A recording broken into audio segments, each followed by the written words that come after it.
नमस्कार, मैं अंजना और आप देख रहे हैं न्यूज सर्कल। आइए बढ़ते हैं आज की बड़ी खबर की ओर।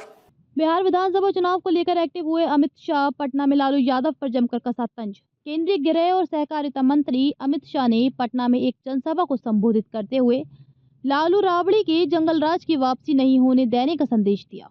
उन्होंने लालू प्रसाद पर जमकर निशाना साधा और कहा कि उनकी सरकार ने बिहार को बदनाम करने का काम किया। अमित शाह ने ये भी कहा कि जब जब लालू की सरकार आई है तब तब विनाश आया है।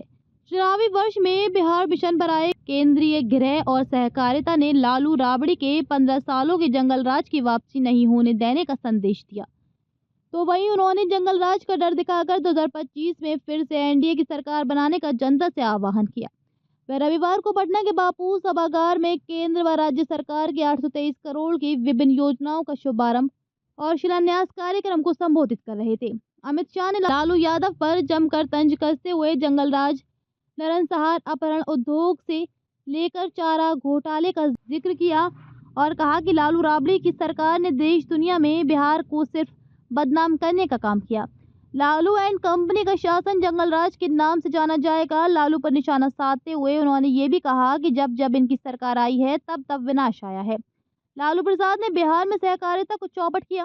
कार्यक्रम के नोडल डिपार्टमेंट सहकारिता विभाग की ओर से आयोजित राज्य स्तरीय कार्यक्रम को संबोधित करते हुए केंद्रीय मंत्री अमित शाह ने बिहार में सहकारिता को चौपट करने और अपहरण उद्योग को बढ़ावा देने का आरोप लालू प्रसाद पर लगाया। उन्होंने कहा कि लालू प्रसाद के समय सहकारिता चौपट हो गया।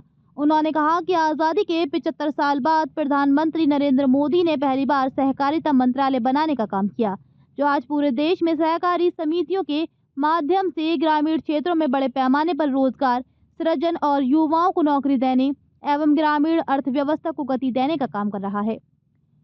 पूरे देश को हिंदू नव वर्ष की शुभकामनाएं देते हुए अमित शाह ने कहा कि आज से नवरात्र शुरू हो गए हैं।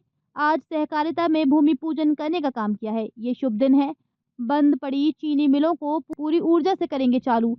केंद्रीय मंत्री अमित शाह ने लालू प्रसाद पर चीनी मिलों को बंद करने का आरोप लगाते हुए कहा कि बिहार में बंद पड़ी सभी चीनी मिलों को चालू करेंगे, इसके लिए पूरी ऊर्जा लगा देंगे। नरेंद्र मोदी के नेतृत्व में केंद्र और नीतीश कुमार के नेतृत्व में एनडीए सरकार मिलकर बिहार का विकास के लिए जी जान लगा देंगे। किसानों के लिए ढेर सारी योजनाएं ला रहे। बिहार ऐसा क्षेत्र है जहां भूमि उपजाऊ है, जल भंडार है, सहकारिता की मजबूत जमीन है।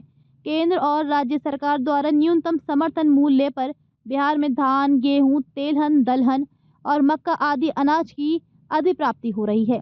इसका लाभ हमारे किसान भाइयों को हो रहा है। केंद्र सरकार मखाना बोर्ड का गठन करने जा रही है। लीची प्रसंस्करण उद्योग को बढ़ावा दे रही है। बरौनी में उर्वरक कारखाना को चालू किया गया है। केंद्र ने बिहार के विकास को 9,23,000 करोड़ रुपए दिया है। अमित शाह ने लालू प्रसाद से पूछा कि आपने यूपीए सरकार में रहते हुए गरीबों के लिए क्या किया। यूपीए सरकार के 10 साल के शासन में बिहार को 2,80,000 करोड़ मिला, जबकि प्रधानमंत्री नरेंद्र मोदी की सरकार ने बिहार के विकास के लिए 9,23,000 करोड़ रुपए देने का काम किया। आज भी प्रधानमंत्री नरेंद्र मोदी बिहार के विकास के लिए निरंतर काम कर रहे हैं। इस राज्य के विकास में पैसे की कमी नहीं होने देंगे। नरेंद्र मोदी तक पहुंचे, भारत माता की जय। केंद्रीय मंत्री अमित शाह ने अपने संबोधन की शुरुआत में प्रेक्षागृह में मौजूद लोगों से मुट्ठी बांधकर भारत माता की जय का उद्घोष करने को कहा। उन्होंने कहा कि प्रधानमंत्री आज नागपुर में हैं, इतनी जोर से भारत माता की जय बोलो कि आवाज प्रधानमंत्री तक पहुंच जाए। इस पर लोगों ने भारत माता की जय, जय श्री राम, वंदे मातरम नारे लगाए। अब तक के लिए बस इतना ही। फिर मिलते हैं एक ऐसे ही बड़ी खबर के साथ। तब तक के लिए नमस्कार और देखते रहिए न्यूज सर्कल। अगर आपको वीडियो पसंद आई हो तो लाइक करें व शेयर करें। ऐसे लेटेस्ट अपडेट पाने के लिए बेल आइकन प्रेस करना ना भूलें। अगर आप हमें फेसबुक या फिर इंस्टा के माध्यम से देख रहे हैं तो हमारे पेज को फॉलो जरूर करें। धन्यवाद।